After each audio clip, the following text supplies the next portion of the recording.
Chaka mugano wa Buraya cinjiye mu gihugu cy'Ubwongereza kijanywe na Crystal Palace muri Conference League inyuma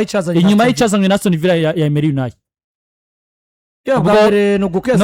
n'ubundi shampiyona y'Abongereza niba nayo twereka ko harako bibitseho izindi shampiyona zitibitseho hari icyo bibitse ko izindi shampiyona zitibitse ko bon ibi bavyerekana novuga ngo no munsi nakunze kubivuga kenshi ndavuga ngo uko imigwi yaserotse Amahiganwa y'Aburayi yitwara neza bigama yigiganwa ryo gusora imigwi myinshi mukagenda muri benshi mwigwiriza amahirwe yo kuba mworonga ikombe kubera ko wowe uzanye Paris Saint-Germain na Marseille ubu expose au risque kwigiye cyose Paris yasezere utazotuma Marseille mugabo Abongereza uramuzi baramaze kwiyo stability yo kuvuga ngo dutumye Arsenal tugatuma Liverpool tugatuma Man City tugatuma dufata karo Newcastle tukongeramo equipe nka Manchester United mu mwaka uza tuba dufise garantie uko mu migwi 5 dutwaye tugirwa amahirwe muri phase league imigwi ine muri 5 ikarenga ikaja muri UTM do final tuba dufise amahirwe ko no mugita gwanyeko quart de finale twisanga tugifise n'imiburi buri migwi 3 haba ariyo probability ko kwa kilanswa n'imiburi buri kuri final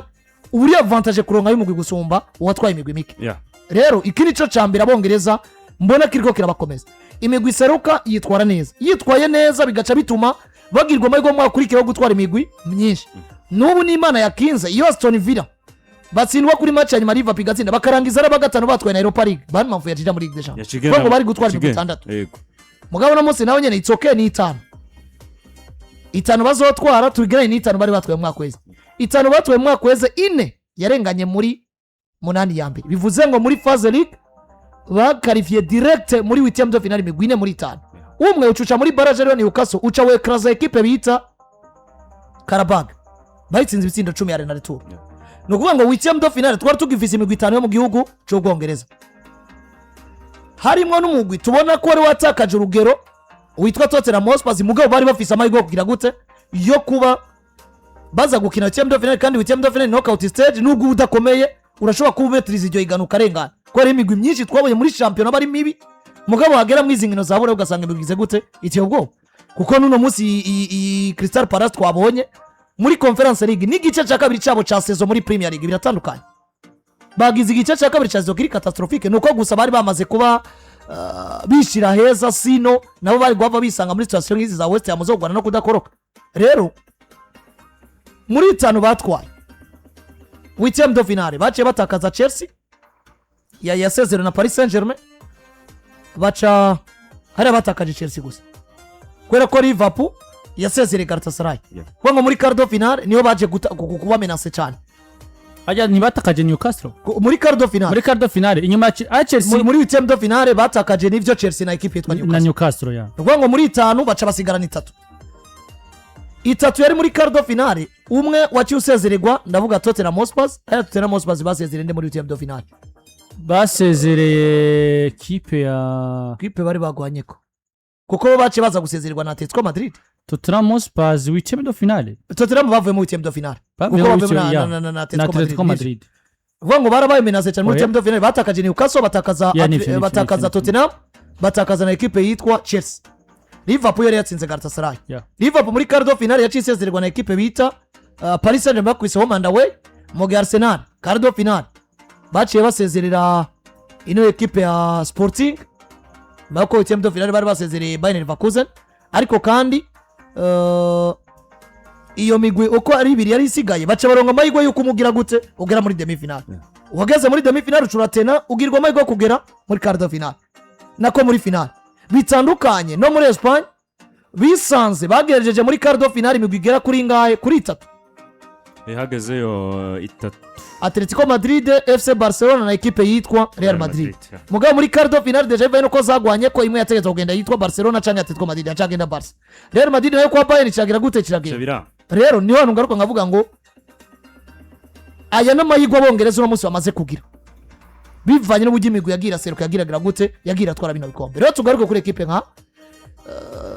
Crystal Palace deja yari mu favori kuri equipe ya Rio Vallecano kuko ufasha umumenyereza ugafata abakinyi still ufashe Oliver Glasner ni mwiza par rapport ya Inigo Perez uyu mumenyereza wa Rio ku mumenyereza wa Rio Vallecano yahoze ari cegera ca Anthony Raola mu nyuma Anthony Raola maze kugenda bangaje undi mumenyereza ariko biza kwanga baravuga ngo hari umuwaje cyangwa se hari umugabo yigeze kubana na Andoni Iraola reka tumuha akazi kubera ko byanse ko buriya Iraola aja muri Bournemouth yarifuza ko bajana na Perez mugabo Perez aza kubura permis mwemerera gukora mu gihugu cy'Ubwongereza amaze guhabwa ino equipe birumvikana ko yayihawe n'umwe mu bamenyereza bakiri na jeune mu gihugu cya Espagne yabashikanye jya mbere mu mateka kuri finale yakimwe mu bikombe bya Burayi ibi byo yarakwiye kwishimira kuko nabonye imyaka byandika bivuga ngo nta frustration ahubwo dushima akazi k'umugabo yitwa Inigo Perez rero rimo mumenyereza ari mwiza kugusumba tukabona equipe amatere y'abakinyi ari nziza kugusumba yategereza gutwara kino gikombe still yitwa umufavori ahubwo nyene nkuko bivuze eske two kwibutumwa ko still bina Arsenal igomba kumva ko nico kintu iki gikombe igomba kucikizana kikabica gatatu no munsi ja kwibaza eske Aston Villa yakizanye Crystal Palace yakizanye gushika ngaho hari icyo no kwita ubutumwa bushobora kuba direct bwamaze kuba buhabwa equipe ya Arsenal ngo kugira ngo no munsi twitwe championnat gize saison iri impeccable tu dois réagir vite ukazana UEFA Champions League kuko hari icyo bivuze kwisanga mu amahiganwa atatu yose akiriho ku mugano wa Burayi yose ari mu gihugu cy'Ubwongereza hari amanota hari icyo bivuze ari afate n'ibindi no mwaka wa era abiri ni yataje yari Conference League siyo yataje hari Europa League ni yataje kwa Tottenham reka no mwaka weze nizo mugabo urumva ko ari evolution gucaje Champions League ko Champions League ntiherukanwa na Liverpool oya yerukanwa na City muri na Man City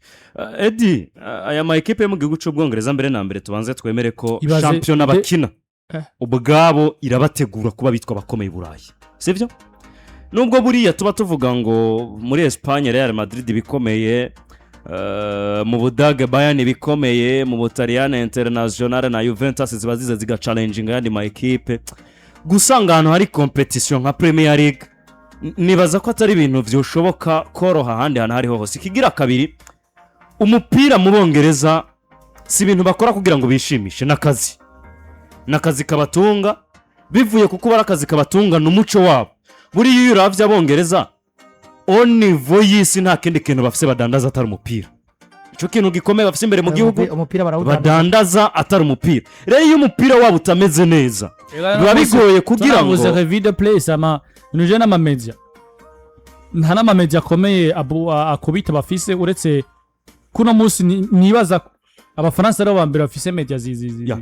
aya ba media z'abafaransa sinibaza ko zikubita bon ahubwo ziravuga cyane mugabe ibintu zivuga nta poa bifise no munsi sinibaza nta nguvu bizana sinibaza ko ikinyamakuru nka RMC cyo kwicaraho Mundo Deportivo yicaye marka canke yase biragoye ahubwo muri Espagne baranafise amahirwe yuko ibinyamakuru byabo bivanye na branding Clovis akoresheje ku ruhome rwa Arsenal uriya ni Saka se it's coming home uriya ni Saka ni Bukayo Saka sebibaza ko ari buryo namubona neza nariko nagaruka ko kavuga kumbura n'ibinyamakuru byo muri Espagne hari uburyo umenga byaragize poa bivanye nuko bafise imigwi ibiri no kwita brand bugiye wandika kuri Madrid na Barcelona uburi kuri oblige umuntu wo kuri Sky Sport n'ahandi aze kuva mu makuru wawe ariko kandi dufashe poa n'uburyo ibinyamakuru bihagaze stila Bongereza banafise nuko kuntu ibinyamakuru byabo biri pro ubona na matière ya stability amafaranga n'ibindi bigiye bitandukanye ari nkuko kwimigwi yabo ibi rero bica bikwereka Edingo aya ma equipe yo mu Bwongereza agira aya mahigo yo kwisanga yari menshi bikoreka bitewe na competition bagira nta kindi kintu bafise badandaza atari umuco wabo no mupira w'amaguru ariko kandi ugacuraba par rapport yuko tubona abandi bakinyi n'abakinyi bitwa ko ari Abongereza bavuze iki hanze y'igihugu cy'Ubwongereza canke wanashaka n'imbere mu gihugu cy'Ubwongereza uyu munsi gukora umukinyi mu gihugu cy'Ubwongereza w'umwongereza umutwara hanze bigutwara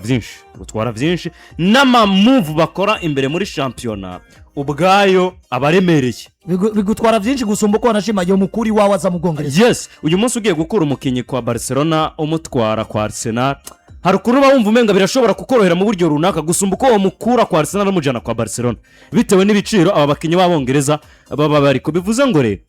ni impamvu nyinshi n'utudetaye twinshi umuntu yohera akavuga ngo nyabu na Arsenal ufise message ikomeye yuko ubwirizwa gukora ivyo wabwizwa gukora byose muri final ugomba gukina na equipe ya Paris Saint-Germain sahano umuntu agomba guhita yinjira mu buryo buri direct ariko message ababandi batanze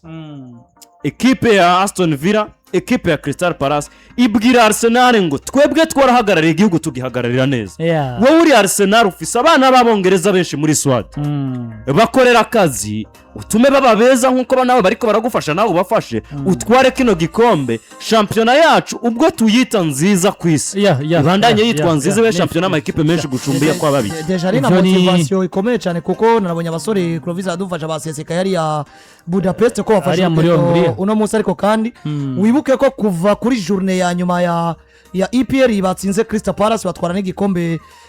nako baserebura igikombe kuri Selhurst Park ubutumwa n'ubundi bw'umugabo yitwa Michael Arteta yavuga gute